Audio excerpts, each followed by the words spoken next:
Hello everyone, welcome you all to your own YouTube channel prep with once. आज के lecture में हम सीखने वाले हैं कि दो वेक्टर का क्रॉस प्रोडक्ट कैसे कराते हैं। ठीक है। अभी तक हमने क्या देखा? अभी तक हमने देखा कि अगर हमारे पास दो वेक्टर हैं तो उन दो वेक्टर का हम मल्टीप्लिकेशन कैसे कर सकते हैं। अब वेक्टर्स को हम दो तरीके से मल्टीप्लाई कर सकते हैं। ये मैंने आपको पिछले वाले लेक्चर में भी बताया था। पहला तरीका क्या है मल्टीप्लिकेशन ऑफ वेक्टर्स का?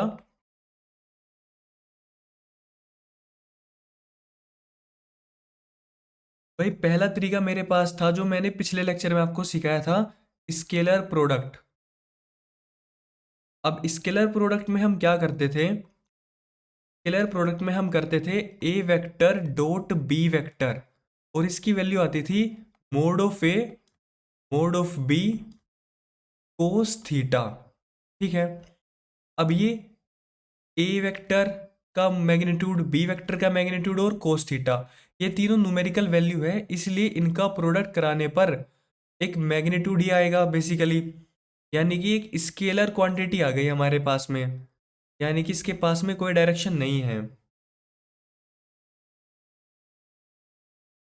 No direction. अब यहाँ पे जब हमने मल्टीप्लाई कराई तो हमने डॉट लगाया, इसी वजह से इसका दूसरा नाम क्या पड़ गया? डॉट प्रोडक्ट पड़ गया। ये वाली सारी चीजें हमने पिछले वाले लेक्चर में सीखी थी। आज के लेक्चर में हम क्या सीखेंगे कि वेक्टर्स का क्रॉस प्रोडक्ट कैसे कराते हैं। यानी कि दूसरा मेथड क्या है मेरे पास में? Vector product. अब वेक्टर प्रोडक्ट का मतलब क्या होता है कि दो वेक्टर्स का क्रॉस करा दो, यानी कि A vector cross B vector, है तो ये मल्टीप्लिकेशन ही। अब क्योंकि यहाँ पे मल्टीप्लाई में क्रॉस का साइन आ गया, इसलिए इसका दूसरा नाम होता है हमारे पास में क्रॉस प्रोडक्ट। ठीक है। अब इसको वेक्टर प्रोडक्ट क्यों बोलते हैं और उसको स्केलर प्रोडक्ट क्यों बोला था? उसको स्केलर प्रोडक्ट इस वजह से बोला था क्योंकि वहां पे हमारा जो फाइनल रिजल्टेंट आ रहा था एक स्केलर क्वांटिटी आ रहा था। ठीक है। लेकिन वेक्टर प्रोडक्ट में क्या होगा?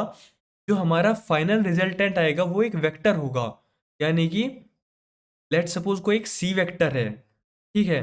ये आएगा। ओके। और इसकी वैल्यू क्या होगी? इसकी वैल्यू होगी magnitude of A magnitude of B sine theta. अब यहां तक तो ये मैग्नीट्यूड है ना? भाई यहां से लेकर यहां तक, अब तक तो हमारे पास एक न्यूमेरिकल वैल्यू आई ना, तो ये तो हो गया इसका मैग्नीट्यूड क्रॉस क्रॉस प्रोडक्ट का। अब डायरेक्शन कैसे पता चलेगी? डायरेक्शन पता चलेगी मेरे को एन कैप से। ये एन कैप लगाया जाता है डायरेक्शन के लिए। ठीक है। तो मैं बस अभी तक आपको एक रिव्यू दे रहा था कि मल्टीप्लिकेशन कैसे करते हैं वेक्टर्स का। पहला तरीका हमने सीख लिया, स्केलर प्रोडक्ट। ठीक है। जिसको हम डॉट प्रोडक्ट भी बोलते हैं क्योंकि इसके बीच में डॉट आता है। ठीक है। इसके पास कोई डायरेक्शन नहीं होती। आज के लेक्चर में हम सीखेंगे वेक्टर प्रोडक्ट। वेक्टर प्रोडक्ट के पास डायरेक्शन होगी, क्यों? क्योंकि इन इस टाइप का मल्टीप्लिकेशन जो है वो एक वेक्टर प्रोड्यूस करता है, इसीलिए हम इसको वेक्टर प्रोडक्ट बोलते हैं। और क्योंकि इसके बीच में एक क्रॉस आता है, ए क्रॉस बी, तो इसलिए इसका नाम क्रॉस प्रोडक्ट भी पड़ गया। तो चलिए अब इसको डिटेल में समझते हैं।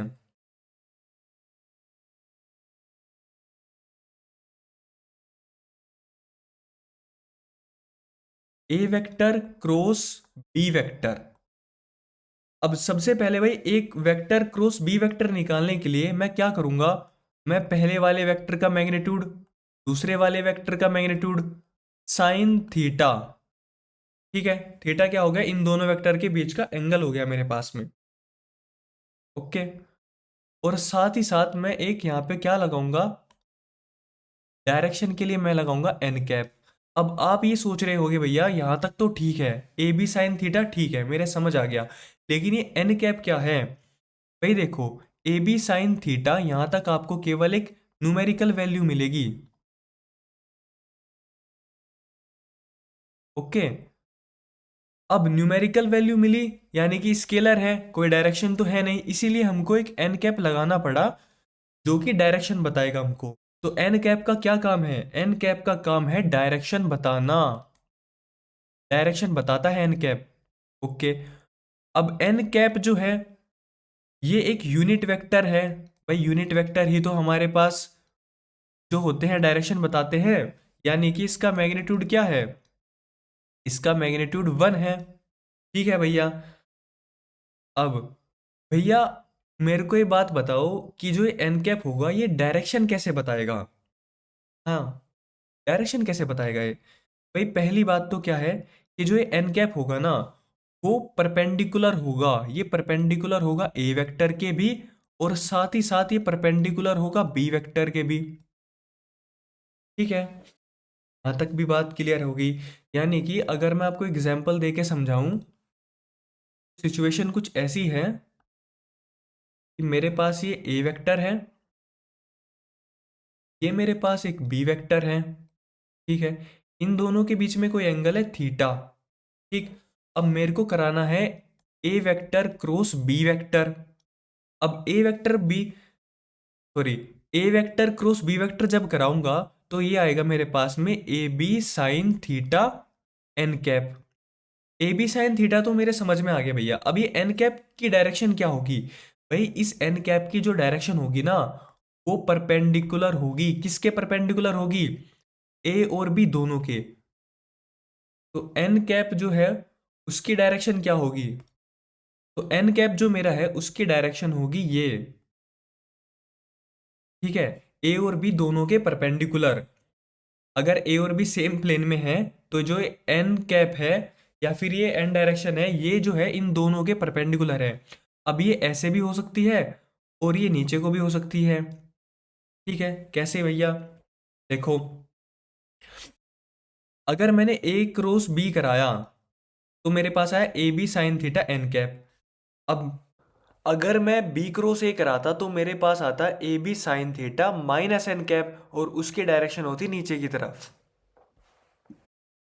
तो मैं एक बात और बोल सकता हूं कि जो ये एन कैप है ये परपेंडिकुलर होगा हमेशा to the plane containing A and B. It is always perpendicular to the plane containing A and B. ठीक है। अब एन कैप बताता है आपको डायरेक्शन। अब आपका सवाल ये होगा कि डायरेक्शन कैसे पता चलेगी? डायरेक्शन कैसे पता चलेगी? आया ना? अब डायरेक्शन कैसे पता चलेगी इसके लिए हमारे पास दो रूल हैं। पहला रूल है मेरे पास में राइट हैंड थंब रूल, और दूसरा मेरे पास में है स्क्रू रूल। स्क्रू मतलब पैंच, वो आपने पैंच देखे होंगे ना हर एक चीज में लगे, तो उसकी बात कर रहे हैं हम यहाँ पे। अब देखो, लेट सपोज मेरे पास ये ए वेक्टर है और ये मेरे पास एक बी वेक्टर है, इनके बीच में थी एंगल है थीटा। ठीक है। अब अगर मेरे को ए क्रॉस बी कराना है, अब ए क्रॉस बी कराना है तो मैं कैसे कराऊंगा? अब राइट हैंड थंब रूल की तो मैं आपके पास एक वीडियो लगा दूंगा अपनी जिसमें मैं समझाऊंगा, अभी ये एक्सप्लेन करने के बाद में। अभी मैं स्क्रू रूल बता देता हूँ आपको, मैं उसको मैं यहीं पे एक्सप्लेन कर सकता हूँ। अब स्क्रू रूल क्या बोलता है मेरा कि लेट सपोज जो वेक्टर है ना एक स्क्रू की तरह है। ठीक। कैसे? भाई अगर मेरे को ए क्रॉस बी कराना है तो उस स्क्रू को आप ऐसे कर दो, एंटी क्लॉकवाइज मूव कराओ। जब आप ए क्रॉस बी कराओगे तो आप इमेजिन कर पा रहे होगे अगर आप स्क्रू को ऐसे एंटी क्लॉकवाइज मूव कराओगे तो स्क्रू बाहर आ जाएगा, यानी कि उसकी डायरेक्शन क्या होगी? बाहर की तरफ होगी। बाहर की तरफ को अगर आप बाहर की तरफ को अगर आप बोल रहे हो मान लो माइनस के कैप। ठीक है, तो यानी कि एक ए वेक्टर क्रॉस बी वेक्टर कराने पर जो आपके पास डायरेक्शन आएगी वो क्या आएगी? माइनस के कैप, है ना? ठीक है। लेकिन अगर मैं उल्टा करूं, उल्टा की कैसे? अगर मैं बी क्रॉस ए कराऊं तब क्या होगा? भाई बी क्रॉस ए कराने पे क्या होगा देखो। अब मैं बी क्रॉस ए कराऊंगा तो स्क्रू को मैं क्या कैसे मूव कराऊंगा, बी से लेकर ए की तरफ, यानी कि अब की बार मैं स्क्रू को ऐसे मूव कराऊंगा, इस तरीके से क्लॉकवाइज मूव कराऊंगा। अब आपको पता है अगर आप क्लॉकवाइज मूव कराओगे तो क्या होगा, स्क्रू अंदर की तरफ आएगा, अंदर की तरफ जाएगा, यानी कि डायरेक्शन कौन सी हो गई तुम्हारे पास में, ए कैप हो गई। तो यानी कि जब आपने बी क्रॉस ए कराया तो आपके पास डायरेक्शन क्या गई, ए बी साइन थीटा के कैप।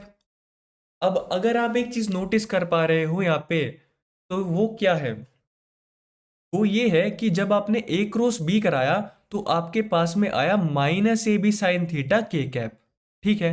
लेकिन जब आपने बी क्रॉस ए कराया तो आपके पास में आया ए बी साइन थीटा के कैप, यानी कि ए क्रॉस बी जो है वो नेगेटिव है, किसका, बी क्रॉस ए के, ठीक है।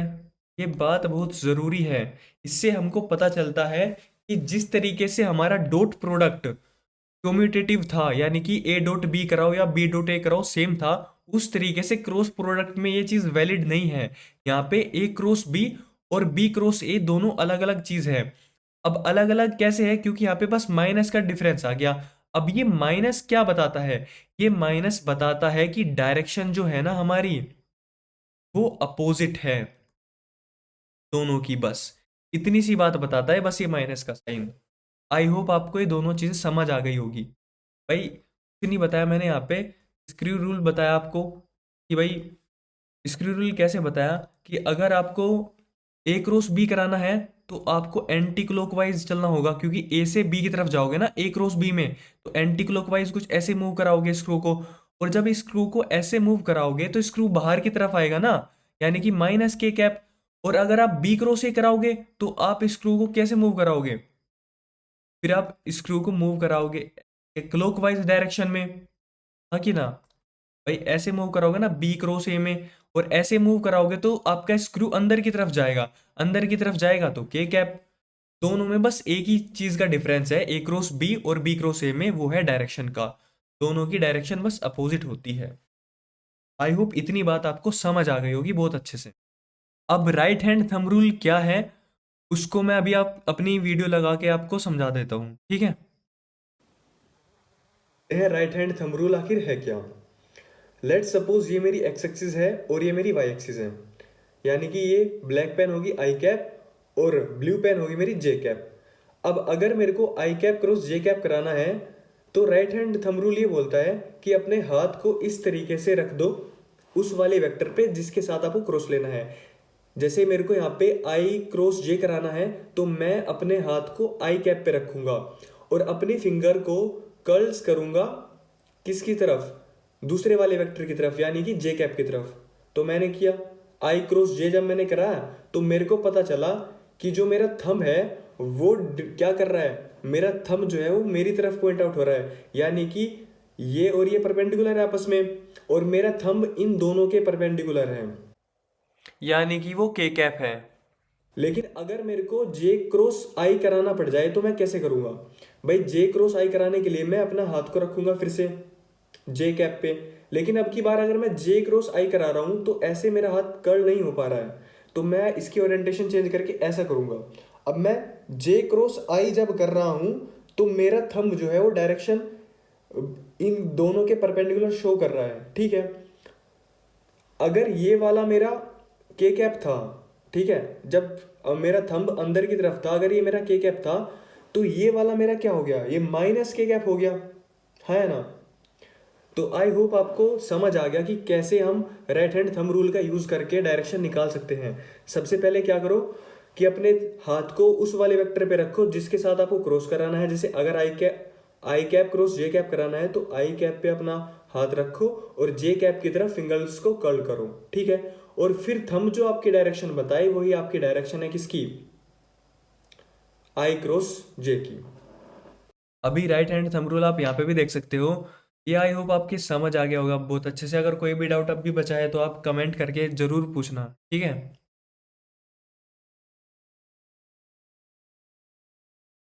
तो हमने ये चीज देख लिया कि भाई क्रॉस प्रोडक्ट क्या है। ए क्रॉस बी के लिए A B sine theta N cap कर देते हैं, और जो डायरेक्शन आती है वो दोनों वेक्टर के परपेंडिकुलर होती है, perpendicular to both the vectors. और ये सिग्निफाई क्या करता है, ये सिग्निफाई करता है जो मैग्नीट्यूड होता है क्रॉस प्रोडक्ट का वो इक्वल होता है एरिया ऑफ द पैरेललोग्राम जो बनता है। कैसे भाई, एक वेक्टर आपके पास ऐसे है ए वेक्टर, ठीक है, दूसरा वेक्टर आपके पास ऐसे है बी वेक्टर। तो अगर मैं इनको कंप्लीट करा के, ऐसे कंप्लीट करा के एक पैरेललोग्राम बना दूं, ठीक है, तो इस पैरेललोग्राम का जो एरिया है वो एरिया आ जाएगा आपके पास ए वेक्टर क्रॉस बी वेक्टर, ठीक है, ये मैग्नीट्यूड से। ये वाली सारी चीज़ें आपको मैथ्स में ज़्यादा यूज आती है, फिजिक्स में इसके ऊपर डायरेक्ट क्वेश्चन नहीं आता, ठीक है। बट फिर भी मैंने आपको बता दिया कि का फिजिकल या फिर ज्योमेट्रिकल मीन क्या है। तो वही सेम चीज़ यहाँ पे लिखी हुई है कि ज्योमेट्रिक मीनिंग जो है इसका वो है area and direction. Formula simple है आपके पास में, magnitude of A cross B कराओगे तो ए का मैग्नीट्यूड बी का मैग्नीट्यूड साइन थीटा, जहाँ पे थीटा जो है वो एंगल है between A vector and B vector. Let suppose theta 90 है तो साइन थीटा आपका 1 हो जाएगा और प्रोडक्ट जो है वो मैक्सिमम हो जाएगा या फिर सबसे बड़ा हो जाएगा, लार्जेस्ट। ये आपको बताता है पैरेललोग्राम का एरिया। पैरेललोग्राम का अगर आपको एरिया निकालना है तो बस आप क्या करोगे, मैग्नीट्यूड निकाल लोगे ए क्रॉस बी का। डायरेक्शन कैसे निकालते हैं राइट हैंड थंब रूल से, ये मैंने आपको बता दिया। यहाँ पे फॉर्मूला आपके पास लिखा हुआ है, ए क्रॉस बी का मैग्नीट्यूड जो है वो ए बी साइन थीटा होगा, ठीक है। और जहाँ पे थीटा जो है हमारा वो 0 डिग्री से 180 डिग्री तक जा सकता है। चलो अभी एक यहाँ पे मैं एक आपको क्वेश्चन करा देता हूँ, ठीक है। और क्वेश्चन मेरा ये है कि अगर आपको मैग्नीट्यूड ऑफ ए दे रखा है 5, मैग्नीट्यूड ऑफ बी दे रखा है आपको 6, और ए क्रॉस बी का मैग्नीट्यूड आपको दे रखा है 15, तो फाइंड करो angle between A and B.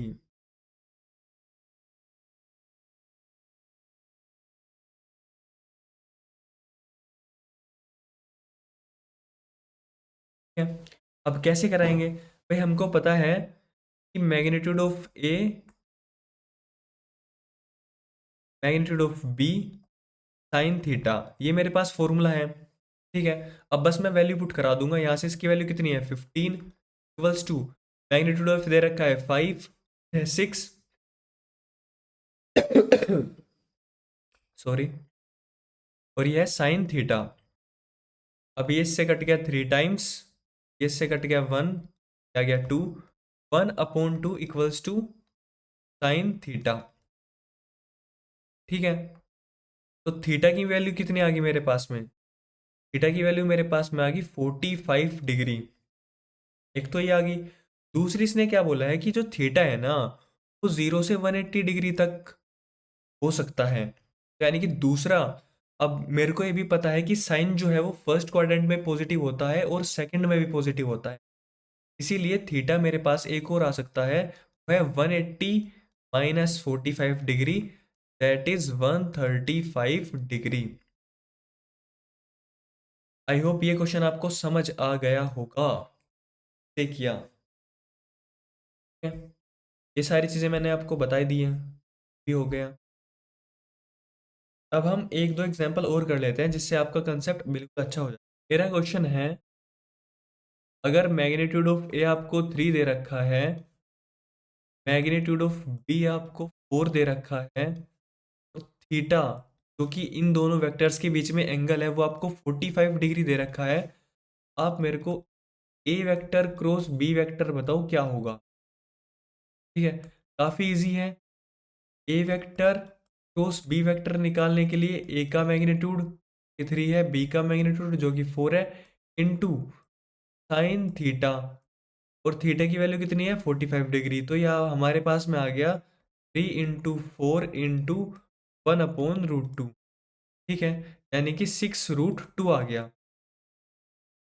अब ये 6√2 तो आ गया, यहाँ तक तो ठीक है बात, ये तो मैग्नीट्यूड आया। अब अगर मैं आपसे पूछूं डायरेक्शन बताओ, डायरेक्शन क्या होगी, डायरेक्शन के बारे में आप बोलोगे कि डायरेक्शन है perpendicular to both A vector and B vector. और अगर आपको ए वेक्टर और बी वेक्टर आपको दे रखे हैं तो आप राइट हैंड थंब रूल से भी निकाल सकते हैं, नहीं तो इस वाले क्वेश्चन में पर्टिकुलरली हम एन कैप लिख के छोड़ देंगे, ठीक है। ये एन कैप सिग्निफाई करेगा कि ये जो वेक्टर आया हमारा, ये दोनों के परपेंडिकुलर है, ए वेक्टर और बी वेक्टर। आई होप ये क्वेश्चन आपको समझ आ गया होगा। अब हम चलते हैं अपने नेक्स्ट कंसेप्ट की तरफ, और जो कि मेरा है डायरेक्शन को ही फर्दर और समझाना, ठीक है। कैसे? एक्स एक्सिस यानी कि आई कैप,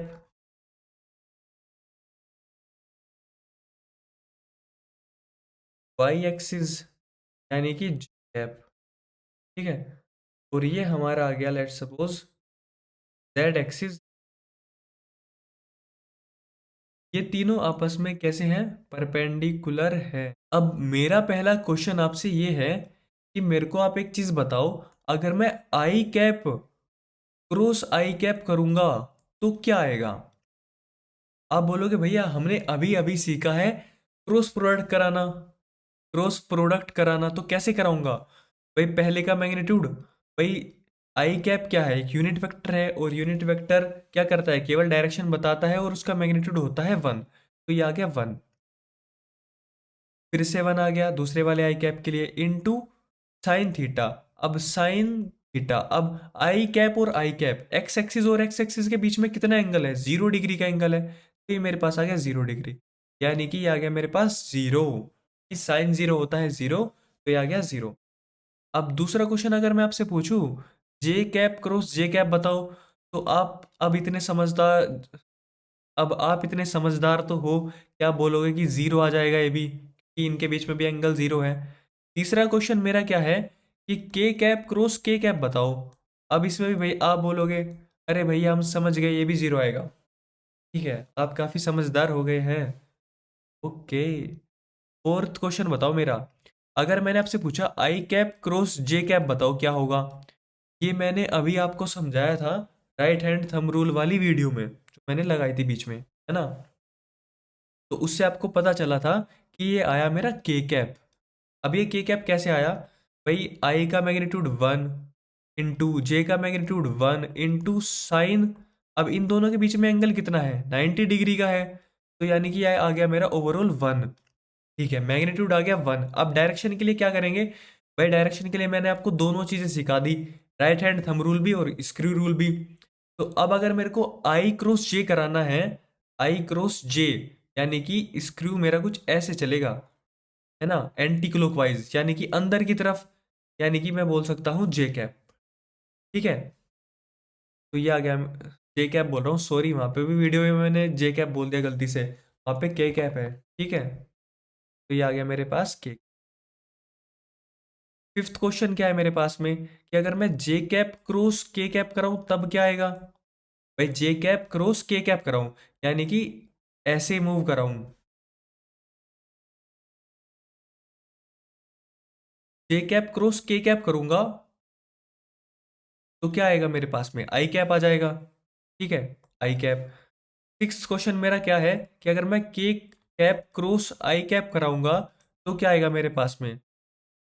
के कैप क्रॉस आई कैप कराऊंगा तो मेरे पास आएगा जे कैप, ठीक है। चलो, अब आप इतने समझदार हो गए हो तो मेरे 3 क्वेश्चन का और जवाब दे दो, और बस फिर आपको ये टॉपिक क्लिस्टर क्लियर हो जाएगा। कैसे? भाई आपने निकाला था आई कैप क्रॉस जे कैप, जो कि क्या आया था। अब मेरा क्वेश्चन आपसे है कि के कैप क्रॉस आई कैप कराऊं तो क्या आएगा?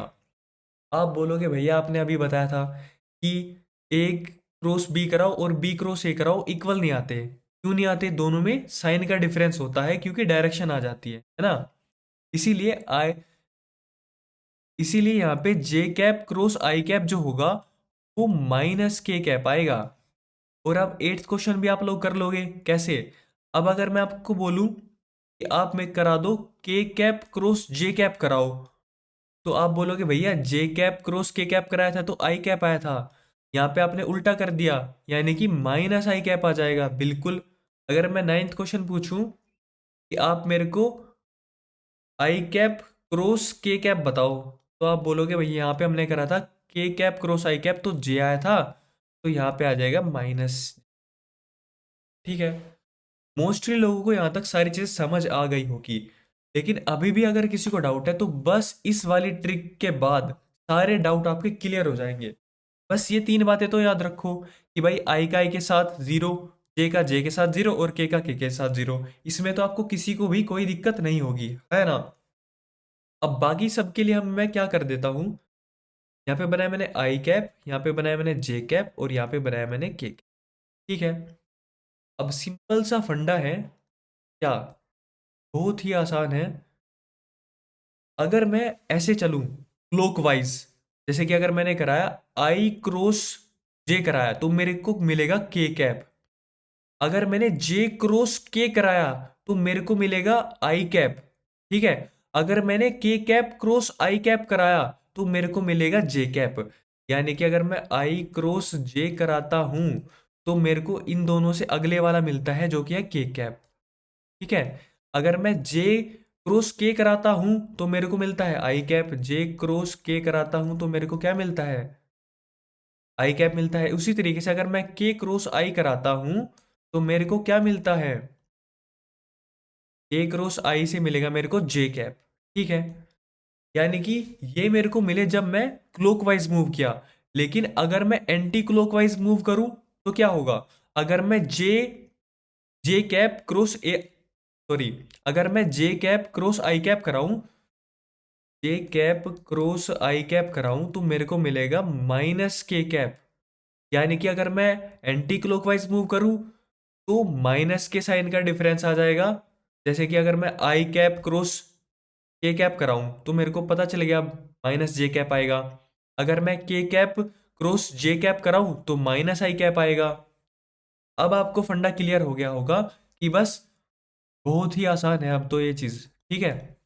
यानी कि अगर मैं ऐसे मूव करूं तो पॉजिटिव, लेकिन अगर ऐसे मूव करूं तो बस नेगेटिव साइन का डिफरेंस आता है, बाकी सब आसान है। ठीक है। अब तो क्लियर हो गया ना, अब इसमें किसी को कोई दिक्कत नहीं आनी चाहिए। आई होप ये बिल्कुल क्लियर हो गया होगा अब आपको। ठीक है। तो क्लियर हो गया है तो हम करेंगे अब क्वेश्चन, है ना। करें क्वेश्चन। क्वेश्चन से पहले मैं आपको एक चीज और बता देता हूँ, चलो फिर करेंगे एक साथ ही। ये वाली चीज तभी हो पाएगी।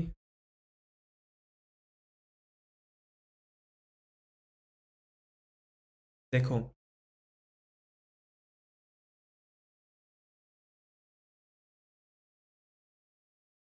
लेट सपोज मेरे पास में एक ए वेक्टर है, ए एक्स आई कैप प्लस ए वाई जे कैप प्लस ए जेड के कैप। ठीक है। दूसरा वेक्टर मेरे पास में है बी एक्स आई कैप प्लस बी वाई जे कैप प्लस बी जेड के। ठीक है। अब अगर मैंने आपसे पूछ लिया कि मेरे को A cap cross B cap बताओ क्या होगा, इसको सोल्व कराने का हमारे पास तरीका होता है वही सेम तरीका जो हम डिटर्मिनेंट वाले चैप्टर में, यानी कि मैथ्स में जो हम डिटर्मिनेंट पढ़ते हैं ना, वही वाला तरीका लगेगा। कैसे, देखो अब यहाँ पे लिखो आई कैप, यहाँ पे लिखो जे कैप, यहाँ पे लिखो के कैप। ठीक है। उसके बाद क्या करो, जो हमने ए एक्स ए वाई और ए जेड यानी आई जे के जो कोफिशेंट्स हैं उनको डायरेक्टली आप इनके नीचे लिख दो, ए एक्स ए वाई ए जेड। सेम फिर बी वाले के लिख दो, बी एक्स बी वाई और बी जेड। ठीक है। अब सोल्व कैसे कराएंगे वो देखो। सबसे पहले आप लिखो आई कैप, ब्रैकेट बना दो। अब दूसरे वाले के साथ आता है माइनस, यानी कि माइनस जे कैप, ब्रैकेट बना दो, प्लस के कैप और ब्रैकेट बना दो। अब इन ब्रैकेट के अंदर क्या आएगा भैया, तो ध्यान से देखो। जब मैं आई कैप वाली टर्म के लिए चीजें लिखूंगा ना यहाँ पे, यानी कि आई कैप के ब्रैकेट के लिए चीजें लिखूंगा, तो मैं क्या करूंगा, मैं इसको, इस रो को और इस कॉलम को भूल जाऊंगा एक मिनट के लिए, और क्या करूंगा, इस बी जेड की मल्टीप्लाई करूंगा ए वाई के साथ में। ठीक है। यानी कि तो मैं लिख सकता हूं ए वाई बी जेड। ठीक है। माइनस होगा इन दोनों का प्रोडक्ट, यानी कि माइनस ए जेड बी वाई। भाई समझ में आ गया ना। भाई आई के लिए लिखना है तो सबसे पहले आई वाली रो और आई वाली कॉलम को भूल जाओ। उसके बाद जो हमारे पास में 2 बाई 2 की मैट्रिक्स बची है, ठीक है, उसमें क्या करो, इन दोनों का प्रोडक्ट यानी बी जेड ए वाई का प्रोडक्ट में से माइनस कर दो ए जेड बी वाई का प्रोडक्ट, ठीक है। अब दूसरे वाले के साथ याद रखना कि जे कैप के साथ माइनस आता है, ठीक है। अब इसका ब्रैकेट कैसे लिखेंगे, अब की बार क्या करो, अब की बार आप एक काम करो, जे कैप वाले के लिए लिख रहे हो तो जे कैप वाली रो भूल जाओ और इसकी कॉलम भूल जाओ, ठीक है। अब क्या बचा मेरे पास में, अब मेरे पास में ये बचा। अब की बार ये वैलिड है ए एक्स और बी जेड, अब इनका प्रोडक्ट कराओ, यानी कि ये आ गया मेरे पास में ए एक्स बी जेड माइनस इन दोनों का प्रोडक्ट, ठीक है, ए जेड और बी एक्स। ये समझ आ गया होगा आपको, है ना।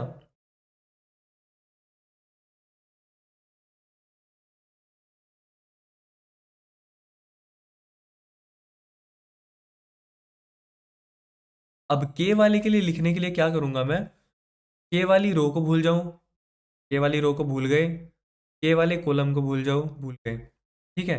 अब इन दोनों का प्रोडक्ट कराओ, ए एक्स बी वाई माइनस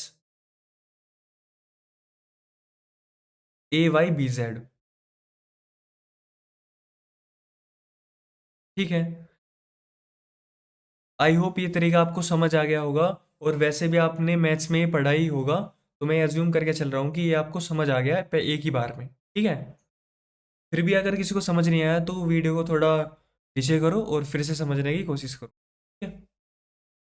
तो अब इसके ऊपर ही हम एग्जाम्पल्स कर लेते हैं। जैसे कि हमारे पास में ये रहा एग्जाम्पल हमारा पहला।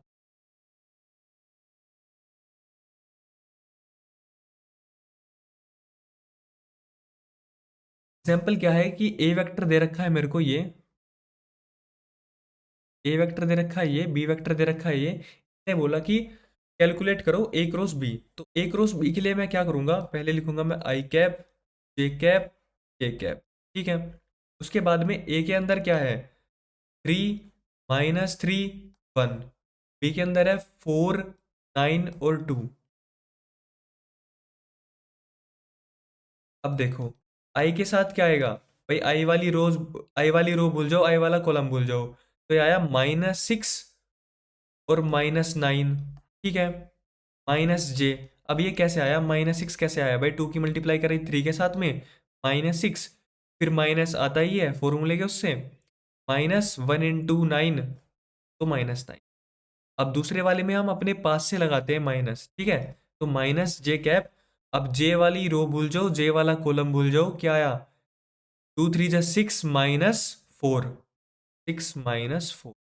अब के कैप के साथ क्या आएगा, के वाले ही रो भूल जाओ, के वाला कॉलम भूल जाओ, 9 3 × 27, 27 -12, ठीक है। भाई ये ऐसे करा फिर ऐसे किया, तो ये आया -12, ये माइनस माइनस हो गया हमारे पास प्लस, ठीक है। तो ये मेरे पास आ गया -15 आई कैप और -2 जे कैप +39, ये मेरा फाइनल आंसर, ठीक है। देखो यहाँ पे भी ये यही आ रहा है, तो हमारा वेरीफाई भी हो गया कि हमारा आंसर सही है, ठीक।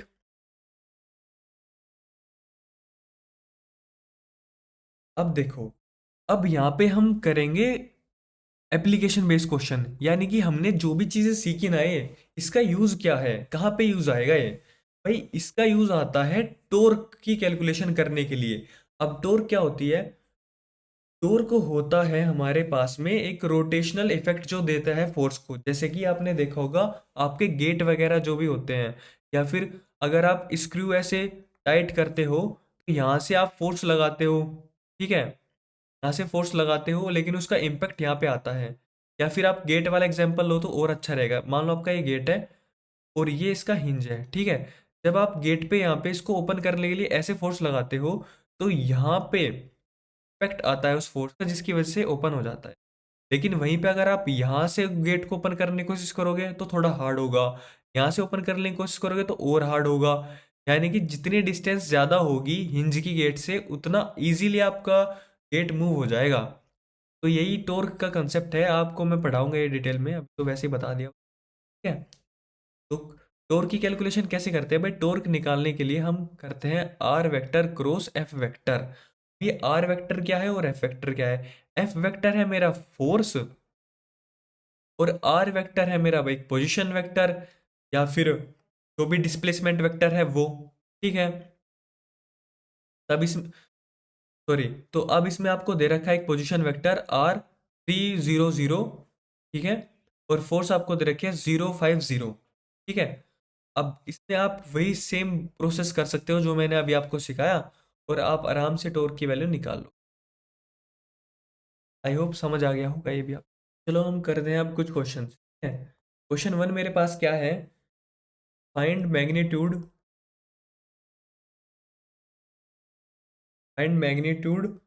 Of A cross B if vector A आपको दे रखा है इसमें I cap plus J cap plus K cap, और वेक्टर बी आपको दे रखा है 7 i cap plus 2 cap plus K. आपको इसका मैग्नीट्यूड निकालना है, तो पहले आप खुद ट्राई करो और उसके बाद सॉल्यूशन देखना, इजी है काफ़ी।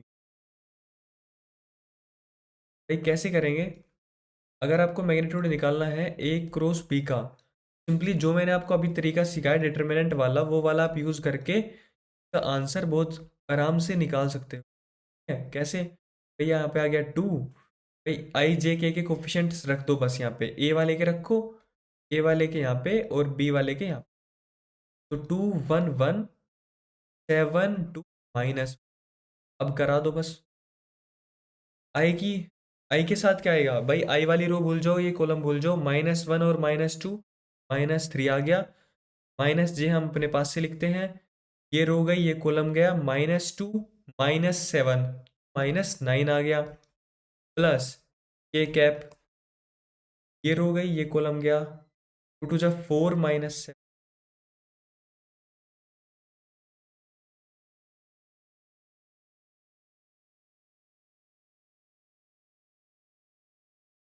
अब ये मेरे पास फाइनली आ गया है -3 i cap plus 9 j cap -3 k cap. अब मेरे से पूछा था इसका मैग्नीट्यूड, अब मैग्नीट्यूड निकालने के लिए मेरे को एक स्टेप और करना होगा, और वो क्या है? वो है अंडर रूट में इन तीनों कोफिशिएंट्स जो है ये आई जे के इनके स्क्वायर का सम, यानी -3 का स्क्वायर प्लस 9 का स्क्वायर प्लस -3 का स्क्वायर।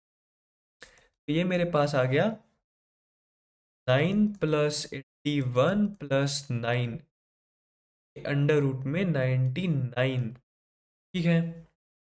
तो बताना आपका ये क्वेश्चन सही था या गलत किया था आपने पहली बार में।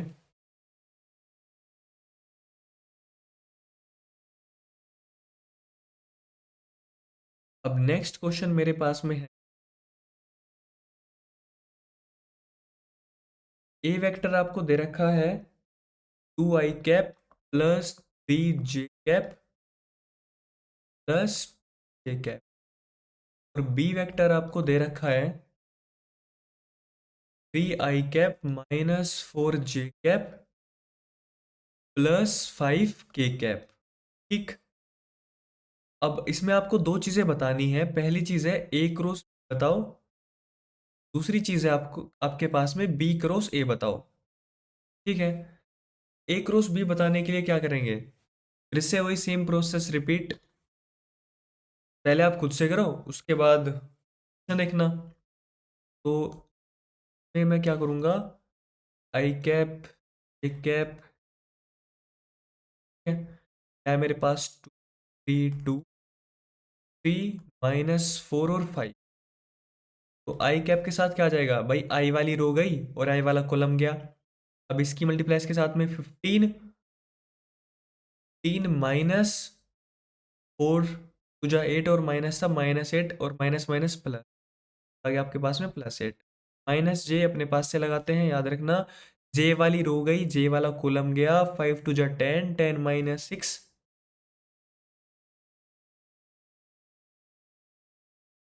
के वाली रो गई, के वाला कॉलम गया, -8 और -9, माइनस आ गया 23 i कैप, -4 j कैप और -7। ठीक है। अब इसका मैग्नीट्यूड निकालने के लिए आपको पता है क्या करना है भाई। ए क्रॉस बी जो है इसका मैग्नीट्यूड निकालने के लिए 3 का स्क्वायर +4 का स्क्वायर +17 है। अब मेरे को कराना है बी क्रॉस ए। अब बी क्रॉस ए में क्या होगा,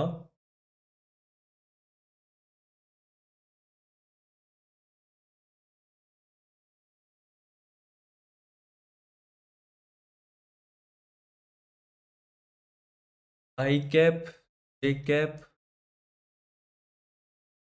तो बी बी क्रॉस ए में मैं पहले बी वाली लिखूँ, -3 3 -4 5 2 3 2।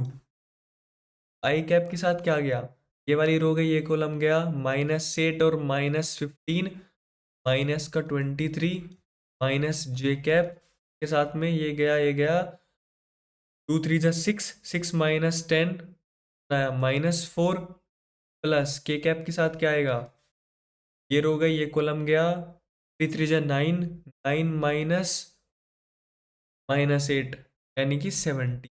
तो फाइनली मेरा आंसर आ गया -23 i कैप +4 j कैप +17। अब आप दोनों आंसर्स को एनालाइज करो और बताओ आपको क्या डिफरेंस नजर आ रहा है इन दोनों के बीच। अब अगर आपने ए क्रॉस बी और बी क्रॉस ए को ध्यान से देखा होगा तो आपको पता चल रहा होगा इन दोनों में कुछ नहीं, बस एक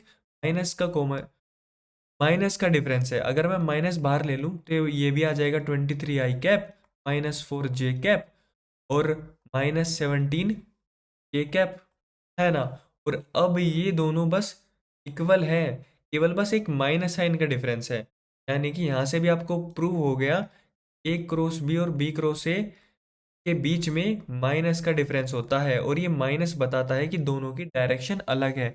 इसीलिए ए क्रॉस बी और बी क्रॉस ए जो होते हैं वो दोनों इक्वल नहीं होते, दोनों अपोजिट डायरेक्शन में होते हैं। बट दोनों के मैग्नीट्यूड इक्वल हो सकते हैं। इस क्वेश्चन में ए क्रॉस बी और बी क्रॉस ए का मैग्नीट्यूड इक्वल है लेकिन डायरेक्शन अपोजिट है।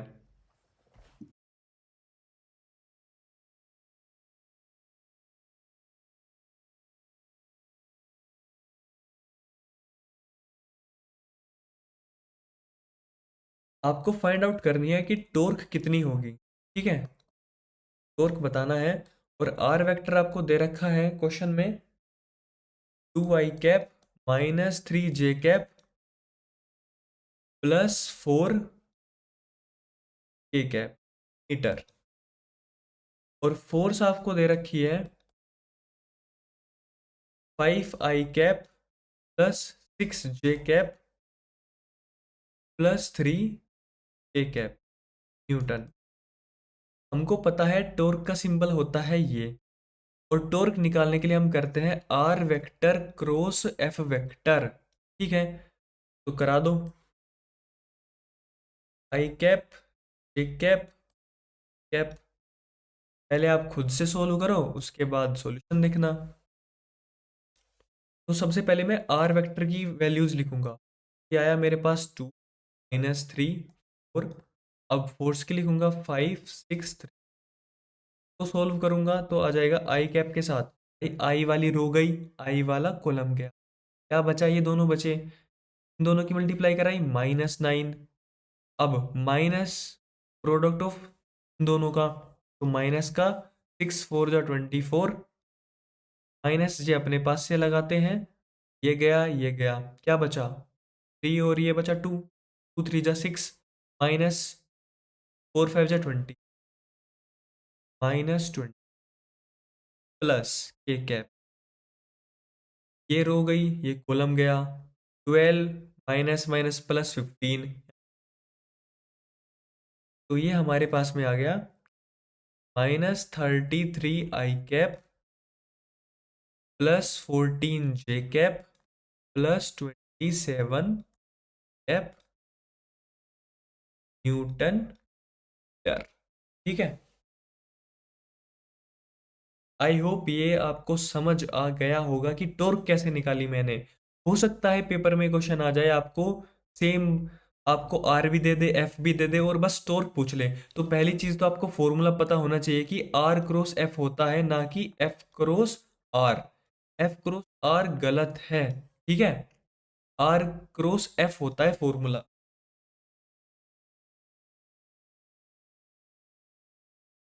चलो, अब कुछ स्पेशल केस बता देता हूँ। अगर आपको ऐसा दे दें कि A vector cross B vector zero है, ठीक है, तो इसके दो मतलब होते हैं। पहला है या तो ए वेक्टर जीरो होगा, ठीक है, या फिर बी वेक्टर जीरो होगा। इन दोनों में से कोई सा एक वेक्टर जीरो हो। दूसरी चीज क्या है, भाई हमको पता है ए क्रॉस बी होता है ए बी साइन थीटा, और ये दे रखा है जीरो। अब मैं यहाँ पे मान रहा हूं कि ए और बी जीरो नहीं है, तो क्या होगा, साइन थीटा जीरो, और साइन थीटा जीरो होता है एन पाई पर, है ना। और हमको पता है कि क्रॉस प्रोडक्ट में एंगल जो होता है हमारा 0 से 180 के बीच तक होता है। तो इसीलिए यहाँ पे थीटा की दो वैल्यूज आ जाएगी, एक तो जीरो, कि जीरो पे भी साइन जीरो होता है, और 180 डिग्री, ठीक है। अब जीरो पे तो वो रहेगा पैरेलल, और 180 डिग्री पे हो जाएगी एंटी। यानी कि अगर दो वेक्टर है मेरे पास में, ये वेक्टर ए और ये वेक्टर बी, ठीक है, अब ये दोनों वेक्टर मेरे पैरेलल हैं, ठीक है, अब ये दोनों वेक्टर पैरेलल है मेरे पास में, इसीलिए इनका क्रॉस प्रोडक्ट आएगा मेरे पास जीरो, ठीक है। या फिर ऐसा हो जाता कि ये वेक्टर ऐसे होता, बी वेक्टर, अब बी वेक्टर और ए वेक्टर ये दोनों आपस में कैसे हो गए, एंटी पैरेलल, क्योंकि इन दोनों के बीच में एंगल कितना है, 180 डिग्री का, तब भी जीरो आता। तो यानी कि मेरे को यहां से एक बात समझ आ गई, अगर क्रॉस प्रोडक्ट जीरो दे रखा है तो या तो ए जीरो होगा या बी जीरो होगा। अगर ए और बी दोनों जीरो नहीं है तो फिर साइन थीटा जीरो होगा, और साइन थीटा जीरो होता है एन पाई पर। एन पाई से मेरा मतलब है या तो 0 डिग्री पे, या 180 डिग्री पे, या फिर 2 पाई पे, 3 पाई पे, 4 पाई पे। लेकिन हमारे यहाँ पे दो ही केस है, 0 डिग्री या फिर 180 डिग्री।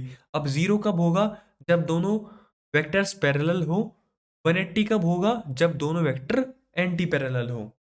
ठीक है, आई होप आपको समझ आ गई होगी मेरी बात।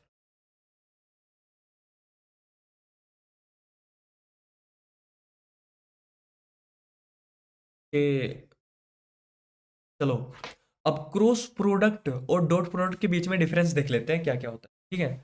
भाई क्रॉस प्रोडक्ट के पास डायरेक्शन होती है, जबकि डॉट प्रोडक्ट के पास डायरेक्शन नहीं होती, केवल मैग्नीट्यूड होता है, यानी कि एक नंबर होता है, इसके पास डायरेक्शन जो है वो नहीं होती। क्रॉस प्रोडक्ट आपको बताता है कि एरिया ऑफ पैरेललोग्राम क्या है, ठीक है, जबकि डॉट प्रोडक्ट आपको बताता है कि एक वेक्टर का दूसरे वेक्टर पे प्रोजेक्शन क्या है। क्रॉस प्रोडक्ट हमारा एंटी क्यूमुटेटिव होता है, यानी कि ए क्रॉस बी और बी क्रॉस ए बराबर नहीं होता, बल्कि एक माइनस साइन का डिफरेंस आता है, ठीक है। वेक्टर अगर पैरेलल है तो जीरो होगा, और फॉर्मूला हमारे पास में है यहाँ पे ए बी साइन थीटा, जबकि यहाँ पे वेक्टर अगर परपेंडिकुलर हो गए तब जीरो आता है। और ये क्यूमुटेटिव भी होता है, ए डॉट बी कराओ या बी डॉट ए कराओ।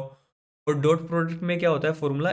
अब भाई इसका यूज क्या है, अभी जैसे हमने देखा भाई क्रॉस प्रोडक्ट का यूज आता है हमारे पास में टॉर्क निकालने के लिए, या फिर एंगुलर मोमेंटम निकालने के लिए, क्योंकि एंगुलर मोमेंटम में हम करते हैं आर क्रॉस पी, ठीक है। तो इन दो जगह तो मेजर यूज है इसका क्रॉस प्रोडक्ट का, और आगे भी बहुत सारा यूज है, जैसे जैसे हम चैप्टर पढ़ेंगे तो वैसे वैसे मैं आपको इसका यूज बताता जाऊंगा, ठीक है। आई होप ये लेक्चर आपको समझ आ गया होगा। अगर ये लेक्चर आपको समझ आया है तो प्लीज कमेंट करके बताओ। Thank you, bye.